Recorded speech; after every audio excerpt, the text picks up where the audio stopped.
Section 3, Roles of a Mentor. What is a mentor? According to the leading mentoring researchers and practitioners in the field, a mentor is a non-parental adult who is acting in a non-professional helping capacity with a specific young person to promote positive youth outcomes in the young person through the mentoring relationship. Mentors can take various roles during the mentoring relationship, depending on the nature of the mentee's needs and experiences. We will go through the three major roles that you will play when you mentor: a trusted adult friend, a positive role model, and a nurturer of possibilities. The words for this role were chosen carefully: a trusted adult friend. First, you are a stranger to the student, so on the most fundamental level, you need to be trustworthy. Here are some key behaviors of a successful mentor. They validate their student and their ideas. They provide companionship. Mentors will share their thoughts and feelings without lecturing or pushing their ideals onto the student. The mentor and the student will help one another and share decision making. Letting the student share the decision making is extremely important. It allows the student to use their voice and gain confidence and self-esteem.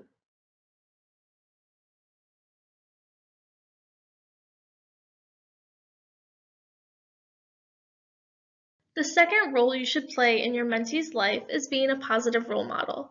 What does it mean to be a positive role model? A role model is someone that other people imitate or look up to for guidance. Of course, there are positive role models who inspire us to lead healthy, successful, productive, and respected lives. But there are also negative role models who may model behaviors in ways that are unhealthy, maladaptive, or even illegal. The overall key in behaving as a positive role model is that your beliefs, actions, and words are all in alignment. To be a successful role model, set a good example. Let your actions speak louder than words. Remember that your student is constantly watching you and learning. Acknowledge your imperfections. Everyone makes mistakes and has flaws. Acknowledging mistakes shows honesty, integrity, and courage to your student. You are a nurturer of possibilities. Your role is to see the gifts and strengths of your student and to help them grow and flourish. You should help your student channel their strengths towards being a resource to others in their family, neighborhood, school, or community. Discover your students' interests, introduce them to new ideas, encourage and support their passions. All of these things will help you to build your students' self-esteem and confidence. And 4, stages of the relationship. Every experienced mentor will tell you, the friendship takes time to develop. Each mentor and student will have a different and unique experience. However, there are some common stages that most matches will go through. Each match may go through these stages at different times depending on the level of trust that has been established. The 4 stages of the match relationship development cycle are learning, growth, maintenance, and graduation or closure. The learning stage. This is an exciting time. You are learning about being a mentor, anticipating meeting your student, and beginning your relationship. You are matched with your student and begin to get acquainted with each other. Be authentic. During this stage, the mentor and student are typically trying to figure each other out. Some students may try to get their mentor's approval or impress them.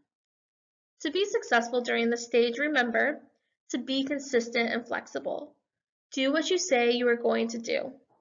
Be patient and remember that relationships have ups and downs. Forming a connection takes time. Without prying, learn facts about your student and reference them in your conversations. Discuss their favorite things, friends, or school topics. Growth stage.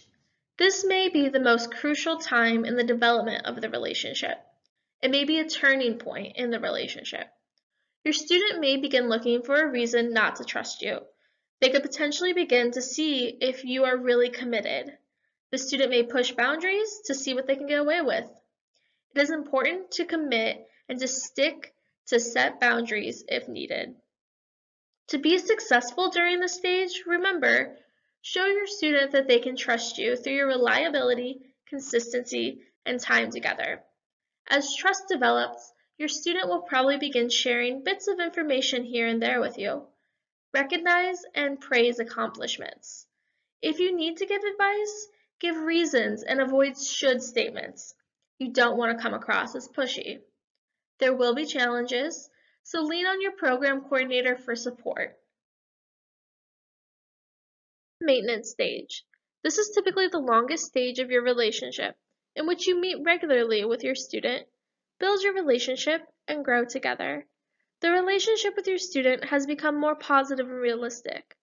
As the friendship matures, you may see the maturity of your student as they grow and develop. To be successful during this stage, remember to learn something new together, develop long-term shared interests, and create goals together. Sharing these experiences will make the relationship stronger and will help to create positive memories. The graduation or closure stage. Ideally, all matches would last until the student graduates high school, and hopefully your match does. But life happens and situations change. You or your student might be experiencing a life change, move, or another event which prevents you or them from participating in the program. All Big Brothers Big Sisters matches will eventually officially close through the program. Closing your match in an ethical way is one of the most important things you will do as a mentor. If the transition of closing the match is not approached carefully, a young person can be hurt by the experience.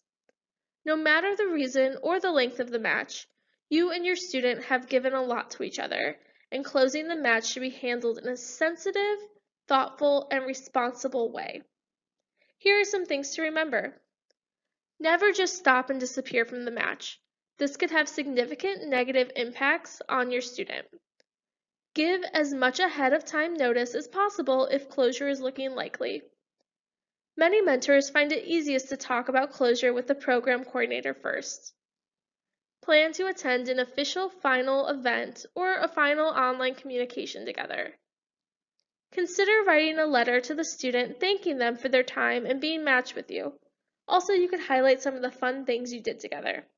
Many students enjoy having something like this to remember. Recognize that you have made an impact on your student at some level. They are probably not the same student with whom you were initially matched. Changes probably have occurred. Celebrate the experience as much as you can. Highlight and hurdles.